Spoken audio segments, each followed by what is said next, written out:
പിതാവിൻ്റെയും പുത്രൻ്റെയും പരിശുദ്ധാത്മാവിൻ്റെയും നാമത്തിൽ ആമേൻ. എൻ്റെ പ്രിയപ്പെട്ടവരെ, ഇന്ന് ഏപ്രിൽ 21 ചൊവ്വാഴ്ച.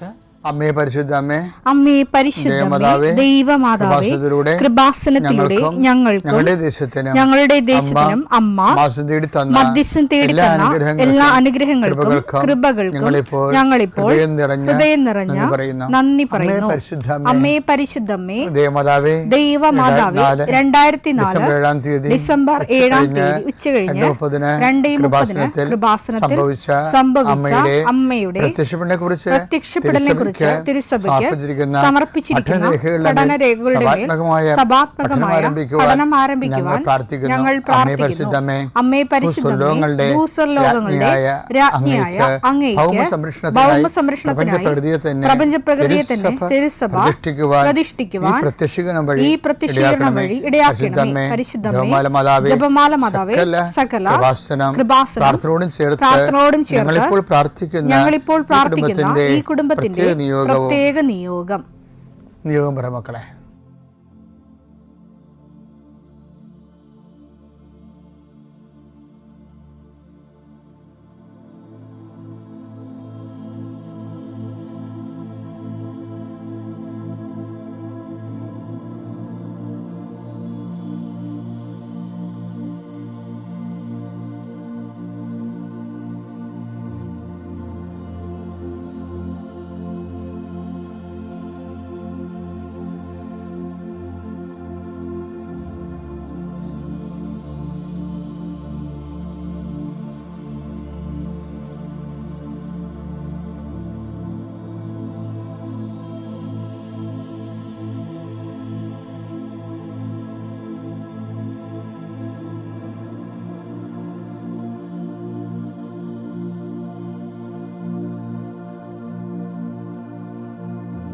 അമ്മയുടെ പ്രത്യക്ഷീകരണത്തിന്റെ ഈ അനുഗ്രഹവേളയിൽ ഞങ്ങൾക്ക് സാധിച്ചു തരുവാൻ കനിയണമേ.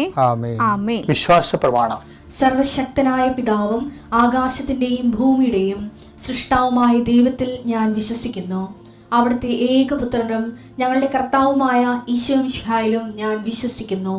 ഈ പുത്രൻ പരിശുദ്ധാത്മാവിനാൽ ഗർഭസ്ഥനായി കന്യകാമറിയത്തിൽ നിന്ന് പിറന്ന് പൊന്തിയോസ് പീലാത്തോസിന്റെ കാലത്ത് പീഡകൾ സഹിച്ച് കുരിശിൽ തറയ്ക്കപ്പെട്ട് മരിച്ച് അടക്കപ്പെട്ട് പാതാളങ്ങളിൽ ഇറങ്ങി മരിച്ചവരുടെ ഇടയിൽ നിന്ന് 3-ാം നാൾ ഉയർത്ത് സ്വർഗത്തിലേക്ക് എഴുന്നള്ളി സർവശക്തിയുള്ള പിതാവായ ദൈവത്തിന്റെ വലതുഭാഗത്തിരിക്കുന്നു. അവിടെ നിന്ന് ജീവിക്കുന്നവരെയും മരിച്ചവരെയും വിധിക്കുവാൻ വരുമെന്നും ഞാൻ വിശ്വസിക്കുന്നു. പരിശുദ്ധാത്മാവിലും ഞാൻ വിശ്വസിക്കുന്നു. വിശുദ്ധ കത്തോലിക്കാ സഭയിലും പുണ്യവാന്മാരുടെ ഐക്യത്തിലും പാപങ്ങളുടെ മോചനത്തിലും ശരീരത്തിന്റെ ഉയർപ്പിലും നിത്യമായ ജീവിതത്തിലും ഞാൻ വിശ്വസിക്കുന്നു. ആമേൻ. സുഖസ്ഥനായ ഞങ്ങളുടെ പിതാവേ, അങ്ങയുടെ നാമം പൂജിതമാകണമേ. അങ്ങയുടെ രാജ്യം വരണമേ. അങ്ങയുടെ തിരുമനസ് സ്വർഗത്തിലെ പോലെ ഭൂമിയിലും ആകണമേ. അന്നു വേണ്ടുന്ന ആഹാരം ഇന്ന് ഞങ്ങൾക്ക് തരണമേ. ഞങ്ങളോട് തെറ്റ് ചെയ്യുന്നവരോട് ഞങ്ങൾ ക്ഷമിക്കുന്നത് പോലെ ഞങ്ങളുടെ തെറ്റുകൾ ഞങ്ങളോടും ക്ഷമിക്കണമേ. ഞങ്ങളെ പ്രലോഭനത്തിൽ ഉൾപ്പെടുത്തരുതേ, തിന്മയിൽ ഞങ്ങൾ രക്ഷിക്കണമേ. ആമേൻ. നന്മ നിറഞ്ഞ മറിയമേ, സ്വസ്തി. കർത്താവ് അങ്ങയുടെ കൂടെ സ്ത്രീകളിൽ അങ്ങ് അനുഗ്രഹിക്കപ്പെട്ടവളാകുന്നു. അങ്ങയുടെ ഉദരത്തിൻ ഫലമായി ഈശോ അനുഗ്രഹിക്കപ്പെട്ടവനാകുന്നു. പരിശുദ്ധ മറിയമേ, തമ്പുരാന്റെ അമ്മേ, പാപികളായ ഞങ്ങൾക്ക് വേണ്ടി ഇപ്പോഴും ഞങ്ങളുടെ മരണസമയത്തും തമ്പുരാനോട് അപേക്ഷിക്കണമേ. ആമേൻ. കർത്താവേ, നിന്റെ ഉന്നതമായ നാമത്തിന് സ്തോത്രം ചെയ്യും. കർത്താവേ, നിന്റെ വിശുദ്ധ പൗരോഹിത്യത്തെ മഹത്വപ്പെടുത്തണമേ. കർത്താവെ, സഭയിലുള്ള സാന്നിധ്യം പ്രകടമാക്കണമേ. 40 വർഷം ഞാൻ അർപ്പിച്ച കൃപാന്റെ യുഗതിയാൽ കൃപാസ്ഥാനത്താരെ ജീവനോടെ പ്രത്യക്ഷപ്പെട്ട മാതാവിന്റെ മാധ്യസ്ഥം ഇന്ന് അങ്ങയുടെ മക്കളെ പ്രാർത്ഥന കൂടുന്ന എല്ലാ മക്കൾക്ക് വേണ്ടി പ്രാർത്ഥിക്കുകയാണ്. കർത്താവെ, മനസ്സ് വേദനിക്കുന്ന എല്ലാ വിഷയങ്ങളും, അവരുടെ മനസ്സ് വേദനിപ്പിക്കുന്ന എല്ലാ വ്യക്തികളും ഇപ്പോഴും ഈശോയുടെ നാമം നിർവീര്യമാകട്ടെ. കർത്താവെ, മനസ്സ് വിഷമിപ്പിക്കുന്ന സാഹചര്യങ്ങൾ, ചെയ്തെടുക്കേണ്ട ഉത്തരവാദിത്തങ്ങൾ, മറ്റുള്ളവർ നമ്മളെ പഴി പറയാൻ സാധ്യതയുള്ള എല്ലാ വിഷയത്തിൻ്റെ മേലും കർത്താവിൻ്റെ കരുണ ചൊരികയും നിങ്ങളെ കർത്താവ് ഇന്ന് നിലനിർത്തി തരികയും ചെയ്യട്ടെ. നിങ്ങൾ പോകുന്ന വഴികൾ, കണ്ടുമുട്ടുന്ന വ്യക്തികൾ, ചെയ്യുന്ന കാര്യങ്ങൾ, യാത്ര ചെയ്യുന്ന വാഹനങ്ങൾ, ഒപ്പിടുന്ന പേപ്പറുകൾ, കൈമാറുന്ന രേഖകൾ, കഴിക്കുന്ന മരുന്ന് എല്ലാം മാതാവിൻ്റെ മധ്യസ്ഥതയിൽ യേശുനാമത്തിൽ അനുഗ്രഹിക്കപ്പെടുകയും നീ ദൈവത്തെ അനുഭവിക്കാൻ ഇന്ന് നിന്നെ സഹായിക്കുകയും ചെയ്യട്ടെ. നിത്യം പിതാവും പുത്രനും പരിശുദ്ധാത്മാശ്രേഷ്ഠ നീക്കുവാണ്. എൻ്റെ പ്രിയപ്പെട്ടവരെ, 2 തരം ക്രിസ്തീയ ലൈഫുകൾ സാധ്യമാണ്. ഒന്ന് കാറ്റഗറ്റിക്കൽ ലൈഫ്, അത് കുറച്ച് ഡോക്ട്രിനലായിരിക്കും. ഒന്ന് ബിബ്ലിക്കൽ ലൈഫ്. നിർഭാഗ്യവശാൽ നമുക്ക് മിഷണറിമാരായിട്ട് ഇവിടെ വന്നവരും കാറ്റഗറ്റിക്കൽ കാലഘട്ടത്തിൽ സ്പിരിച്വാലിറ്റി ഫോളോ ചെയ്യുന്നവരാണ് നമുക്ക് വിശ്വാസം കൈമാറുന്നത് മാത്രമല്ല ബലപ്പെടുത്തിയവർ. ഞാൻ ഇങ്ങനെ അതുകൊണ്ട് എന്താ പറയുന്നത് വെച്ച് കഴിഞ്ഞാൽ, ഇപ്പോൾ ഉദാഹരണത്തിന് ടെൻറ്റ് സൂനദോസിൻ്റെ കാലഘട്ടത്തിൽ ആണ് ഈ മാരിടൈം മിഷൻ ശക്തി പ്രാപിച്ചത്. അതിൽ നിന്നെല്ലാം ഉണ്ടായ സഭകൾ എല്ലാം കാറ്റഗറ്റിക്കൽ ചർച്ച് എന്ന് പറയും. അത് കുറച്ച് ഡോഗ്മ ഓറിയൻറ്റഡ് ആണ്. ഇപ്പോൾ ഡോക്ട്രിന ക്രിസ്ത ഫ്രാൻസിസ് സേവ്യർ പഠിപ്പിച്ച സംഭവം എന്താ? വിശുദ്ധ ഫ്രാൻസിസ് സേവ്യർ പഠിപ്പിച്ചത് എന്താ? ഡോക്ട്രിന ക്രിസ്തവ് എന്നാണ് പുസ്തകത്തിൻ്റെ പേര്. അതിൻ്റെ ഇംഗ്ലീഷ് എന്താ? ക്രിസ്ത്യൻ ഡോക്ട്രിൻസ് എന്നാണ്. അപ്പോൾ വിശ്വാസത്തെ ഡോക്ട്രിനായിട്ട് പഠിപ്പിക്കുമ്പോൾ ഉണ്ടാകുന്ന ഒരു പ്രശ്നം അതാണ്. അതുകൊണ്ടാണ് നമുക്ക് ഈ ജാതിയായിട്ട് തന്നെ നിലനിന്നത്. ഇവിടെ നമ്മൾ ജനിതകമായ ഒരു മാറ്റം സുവിശേഷം കേരളത്തിൽ വരുത്തിയില്ലല്ലോ. അതിൻ്റെ കാര്യം ജനിതക മാറ്റം സംഭവിച്ചിട്ടില്ല കേരള സമൂഹത്തിന്. എല്ലാവരും ഇപ്പോഴും ബ്രാഹ്മണിക് ആയിട്ടുള്ള ട്രഡീഷനിലേക്ക് എങ്ങനെയെങ്കിലുമൊക്കെ ഒടിച്ച് വളച്ചൊക്കെ എത്തിക്കാൻ വേണ്ടി ഇപ്പോഴും ആൾക്കാർ മലയാള മനസ്സ് തത്രപ്പെടുന്ന നമുക്ക് കാണാം. അത് ക്രിസ്ത്യൻ മനസ്സായാലും. അപ്പം അത് എന്താ കാര്യം വെച്ച് കഴിഞ്ഞാൽ, ഈ ഔന്നത്യങ്ങൾ ആഭിജാത്യങ്ങളുമായിട്ട് ജാത്യതയെ ആഭിജാത്യമാക്കാൻ ഒരു പ്രത്യേക സരണികളെ മനുഷ്യൻ തന്നെ നിർമ്മിക്കുകയും അതിൽ ഒരാളാണ് ഞാനെന്ന് വരുത്തി തീർക്കുകയും ചെയ്യുമ്പോൾ ഉണ്ടാകുന്ന അഹംബോധങ്ങളുണ്ട്. ഈ അഹംബോധങ്ങൾ എപ്പോഴും ആത്മാഭിഷേകത്തിൻ്റെ എതിരാണ്. ഈ ജഡാരൂപി എന്ന് പറഞ്ഞാൽ ഫരിസൈക്കാണ് ശരിക്കും. അതുകൊണ്ട് ഈ ഫരിസേന്മാരെ കാണുമ്പോൾ കപട നാട്യക്കാരെ നീ ഉടനെ വിളിക്കും. കർത്താവ് ഇവരെ വിളിച്ചാൽ ആരെങ്കിലുമായിട്ട് ഏതെങ്കിലും നിക്കടെ ആകപ്പാടെ ഈശോ ഏതെങ്കിലും ഒരു ഫരിസേനുമായിട്ട് കമ്മ്യൂണിക്കബിൾ ആയിട്ടുള്ള ഒരു മേഖലയിലേക്ക് വന്നിട്ടുണ്ടെങ്കിൽ അത് നിക്കഡേമൂസുമായിട്ടാണ്. നിക്കഡേമൂസിനോട് ഈശോ എന്താ പറഞ്ഞത്? ആത്മാവിൽ ജനിക്കണത് ആത്മാവും, ജഡത്തിൽ നിന്ന് ജനിക്കുന്നത് ജഡവുമാണെന്നാണ് പറഞ്ഞത്. അപ്പോൾ അത് എന്ന് വെച്ച് കഴിഞ്ഞാൽ ആത്മാവിന് ഒരിക്കലും ജഡത്തിൽ നിന്ന് ആത്മാവിൻ്റെ ഫലങ്ങൾ ഉണ്ടാക്കാൻ പറ്റത്തില്ലെന്നാണ് കട്ടൻ്റെ പറഞ്ഞതാണ്. അപ്പോൾ പിന്നെ അതിന് ബൈബിൾ എന്താണ് ഇത് ചെയ്യണത്? എന്താണ് ഒരു ടെക്നിക്ക് ചെയ്യണമെന്ന് വെച്ച് കഴിഞ്ഞാൽ, ഇപ്പോൾ നമ്മൾ ഭിത്തിയില്ലേ, ഒരു കോൺക്രീറ്റ് ഭിത്തിയായിട്ട് നമ്മൾ ഒരാണി വെച്ച് അടിച്ചാൽ എന്ത് പറ്റും? ആണി വളയുകയോ തെറിച്ചു പോവുകയോ ചെയ്യും, അല്ലേ? അല്ലെങ്കിൽ ചുറ്റിക കയ്യിൽ നിന്ന് പോകും. ഇത് കണക്കത്തുള്ളൂ. അതിനെന്താണ് ഈ ഇലക്ട്രീഷ്യൻസും അല്ലാത്തവരൊക്കെ ചെയ്യണത്? എന്താ? അവർ ഫിഷർ എന്ന് പറഞ്ഞ് പ്ലഗ് ഉണ്ടാക്കി വെച്ചിരിക്കുകയാണ്. ആദ്യം ഈ കോൺക്രീറ്റ് ഡ്രില്ല് ചെയ്യും. ഡ്രില്ല് ചെയ്തിട്ട് ഈ പ്ലാസ്റ്റിക്കിൻ്റെ ഫിഷർ പ്ലഗ് അതിലേക്ക് മയം മുട്ടി കയറ്റും. അപ്പോൾ ഫിഷർ പ്ലഗിൻ്റെ അകത്ത് കൂടി അതിനകത്ത് സ്ക്രൂ വെച്ചിട്ട് അവർ തിരിക്കും. അപ്പോഴാണ് അത് ടൈറ്റ് ആകണത്. അപ്പം ഡയറക്റ്റ് ഈ കോൺക്രീറ്റ് ഭിത്തിയിലേക്ക് ജഡത്തിലേക്ക് ആത്മാവിനെ പ്രവേശിപ്പിക്കാൻ പാടാണ്. ഈ ബൈബിളും ചെയ്തിരിക്കുന്ന അതാണ്.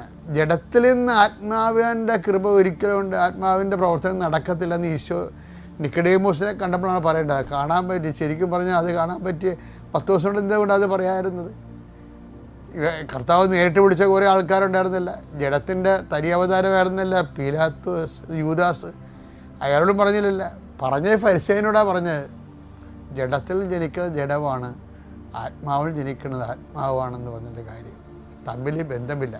പിന്നെ ചെയ്യാവുന്ന കാര്യമെന്ന് വെച്ച് കഴിഞ്ഞാൽ, ഒരു കാര്യം അതാണ് ഈശോ ചെയ്തത്. എന്ന് വെച്ച് കഴിഞ്ഞാൽ ഈ വചനം പതുക്കെ പതുക്കെ സ്വീകരിച്ച് ഇതെങ്ങനെ സംഭവിക്കും, ഞാൻ പുരുഷനെ അറിയുന്നില്ലല്ലോ എന്ന് പറയുമ്പോൾ തന്നെ അതായത് അതിൻ്റെ പ്രോസസ്സിങ്ങിൽ അപ്പോൾ പരിശുദ്ധാത്മാവ് നിൻ്റെ മേൽ വരും എന്ന് പറയും.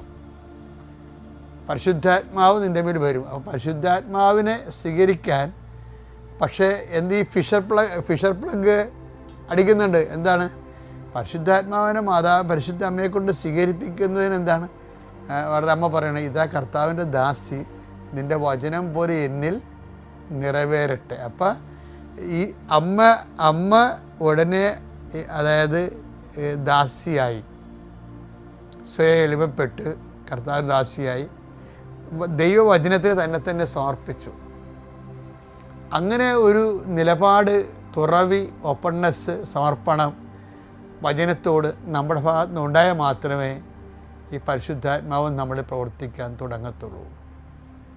അല്ലാതെ നമ്മൾ പെന്തക്കോസ്ത ദിവസം വരുന്നു എന്നും പറഞ്ഞുകൊണ്ട് പാട്ടുപാടി പരിശുദ്ധാത്മാവിനെ കൊണ്ടുവരാനൊന്നും പറ്റത്തില്ല.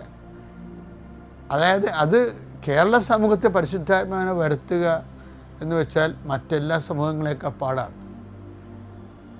കാരണം വെച്ച് കഴിഞ്ഞാൽ അതിൻ്റെ അകത്ത് വരുന്നൊരു വിഷയം ഈ സിസ്റ്റം ഇങ്ങനെ കിടക്കുന്നത് കൊണ്ട് തന്നെയാണ്. കാസ്റ്റ് സിസ്റ്റം ഇങ്ങനെ കിടക്കുന്നുണ്ട്. ഇപ്പം തന്നെ ചിലരൊക്കെ ബ്രാഹ്മണിക്ക് ഒറിജിൻ ആയിരുന്നെന്ന് ഒരിക്കൽ സെമിനാറൊക്കെ നടത്തി സ്ഥാപിക്കാൻ വേണ്ടി ശ്രമിച്ചവർ ഇപ്പം അവിടെ നിന്ന് തലവലിക്കുന്നുണ്ടല്ലോ. അത് അവരിപ്പോൾ എന്താ പറയണത്? ഞങ്ങൾ ലോസ്റ്റ് ട്രൈബ്സ് ആണെന്നല്ലേ പറയണത് ഇസ്രയേലിൻ്റെ. അപ്പോഴും ഒതുങ്ങി കൊടുക്കാൻ തയ്യാറല്ല. അപ്പോൾ ഈ പുതിയൊരു സംഭവം എടുത്തിട്ട് അതിനൊക്കെ വലിയൊരു സംഭവം എടുത്തിട്ട് അതിലേക്ക് ഉള്ള സാംസ്കാരിക ചരിത്രയാത്ര നടത്തുകയാണ്. ഇവിടം വരെ എത്തുമെന്ന് നമുക്കറിയത്തില്ല. എന്നാലും ഒതുങ്ങാത്ത ഒരു മനസ്സാണ് മലയാളിക്കുള്ളത്. വെറും മലയാളിയാണ്. അപ്പോൾ അതിൻ്റെ വരുന്ന വിഷയം എന്ന് വെച്ച് കഴിഞ്ഞാൽ ഇതുമൂലം ഉണ്ടാകുന്ന, ഇതെല്ലായിടത്തും ഈ മേഖല ഉണ്ട്, ഇതുമൂലം ഉണ്ടാകുന്ന വിഷയം സഭ വളരത്തില്ല. അതുകൊണ്ടാണ് സഭ വളരാതിരിക്കുകയും സഭയിൽ ഇഷ്യൂസ് ഡെവലപ്പ് ചെയ്ത് വരികയും ചെയ്യുമ്പോൾ സഭയല്ലാതായി മാറുന്നു എന്നുള്ള കാര്യം അത് ഏറ്റവും കൂടുതൽ ഈ 2-3 കൊല്ലത്തിനുള്ളിലാണല്ലോ സഭ ഏറ്റവും കൂടുതൽ മോശമായ രീതിയിൽ വന്നിട്ടുള്ളത്. അത് നിസ്സാരമല്ലത്. ആ പെന്തക്കോസ്തിലേക്ക് അടുക്കുമ്പോൾ സഭയെ അഭിഷിക്തമാക്കാൻ വേണ്ടിയും ആ പരിശുദ്ധാത്മാവിൻ്റെ ഫലങ്ങൾ ഇപ്പം ഈശോ എല്ലായിടത്തും എപ്പോഴും ഈശോ ഈ ഒരു ഫോർമുല ഉപയോഗിക്കുന്നുണ്ട്. എന്താ? നിങ്ങളെൻ്റെ വചനം കേൾക്കുകയും അതനുസരിച്ച് ജീവിക്കുകയും ചെയ്യുന്നവരെ എന്നും പറഞ്ഞുകൊണ്ട്. അപ്പോൾ വചനം എന്തിനാണ് കേൾക്കണത്? അതനുസരിച്ച് ജീവിക്കാനാണ്. തൻ്റെ പാറമേൽ തൻ്റെ ഭവനം പണി ചെയ്ത മനുഷ്യന് തുല്യരാണ്. പിന്നെ എന്താ ഈശോ പറഞ്ഞത്? നിത്യജീവൻ പ്രാപിക്കാൻ അയൽക്കാരനെ സ്നേഹിക്കണം. സമരക്കാരൻ്റെ മാതൃക കാണിച്ചിട്ട് പറഞ്ഞു നീയും പോയി അതുപോലെ ചെയ്യുക എന്നാണ് പറഞ്ഞത്. അപ്പോൾ ഈ വചനം ചെയ്യാതെ വചനം എളിമപ്പെട്ട് ടെക്നിക്കലായിട്ട് ചെയ്യാൻ നമ്മൾ ഒത്തിരി ചെയ്ത്തുകൾ വരണത് ടെക്നിക്കലായിട്ടാണ് വരണത്. ഇപ്പം കാല് കഴുകണില്ല, അതിൻ്റെ അകത്ത് ഒരു ടെക്നിക്കലായിട്ടാണ് കാല് കഴുകണത്. ശരിക്കും പറഞ്ഞാൽ ആ കാല് കഴുകുന്ന മനോഭാവമല്ല സ്വീകരിക്കേണ്ടത്. കാല് കഴുകണ കൾട്ടാണ് നമ്മൾ ചെയ്യണത്. കാല് കഴുകണ മനോഭാവം ഉണ്ട്, അത് വേറെയാണ് ശരിക്കും പറഞ്ഞാൽ. അതന്നെ സെൻറ്റ് പോൾ പറഞ്ഞത്, യേശുക്രിസ്തുവിൻ്റെ മനോഭാവം നിങ്ങൾക്കുണ്ടാവട്ടെ. അപ്പോൾ ഈ വചനം ആത്മാവ് ഫലം പുറപ്പെടുവിക്കും. ജഡത്തിൽ ഫലം പുറപ്പെടുവിക്കണമെങ്കിൽ ആത്മാവിൽ നിന്ന് ജഡം ഡെവലപ്പ് ചെയ്ത് വചനം മാംസമായ യേശുക്രിസ്തുവാണ്. അപ്പോൾ യേശുക്രിസ്തു വചനം മാംസമായത് എന്ത് ബേസിലാണ്? അതൊരു മനോഭാവമാണ്. ആ മനോഭാവം അതാണ് യേശുക്രിസ്തുവിൻ്റെ മനോഭാവം എന്ന് പറഞ്ഞത്. ഫിലിപ്പിയർ 2:5 യേശുക്രിസ്തുവിനുണ്ടായിരുന്ന ഈ മനോഭാവം നിങ്ങളിലും ഉണ്ടാകട്ടെ. എന്താണ്? അവൻ പ്രകൃതിയ ദൈവമായിരുന്നു. ദൈവത്തോടുള്ള സമാനത അവൻ മുറുകെ പിടിക്കേണ്ട കാര്യമായി പരിഗണിച്ചില്ല. ഈ സമാനതയാണല്ല പ്രശ്നം. സമാനത മുറുകെ പിടിക്കേണ്ട കാര്യമായി പരിഗണിക്കാതെ വരുമ്പോഴാണ് നമുക്കവൻ തന്നെ താഴ്ത്തി മരണത്തോളം കുരിശുമരണത്തോളം.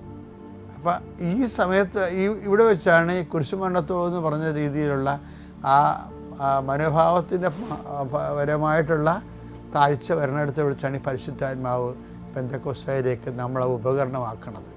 ഞാൻ ഇത്രയും നിശ്ചിതമായിട്ട് സംസാരിക്കും, കാരണം നമ്മൾ ശരിക്കും പുറത്തുനിന്നൊക്കെ ഉള്ള ആക്ഷേപങ്ങൾ നമ്മളാണ് ലോകം മുഴുവനും സുവിശേഷം എത്തിക്കണമെന്ന ഒരു ധാരണ ചിലർക്കുണ്ട്. പക്ഷേ നമ്മളത് മെയിൻറ്റെയിൻ ചെയ്യുന്നു എന്നുള്ളത് മാത്രമാണ് ശരിക്കും. ആ മെയിൻറ്റെയിൻ ചെയ്യുന്നതിൻ്റെ കാരണങ്ങൾ ദൈവികമാണോ എന്ന് ചോദിച്ചു കഴിഞ്ഞാൽ അതൊക്കെ ഇനിയും കാലം തെളിയിക്കേണ്ടതാണ്.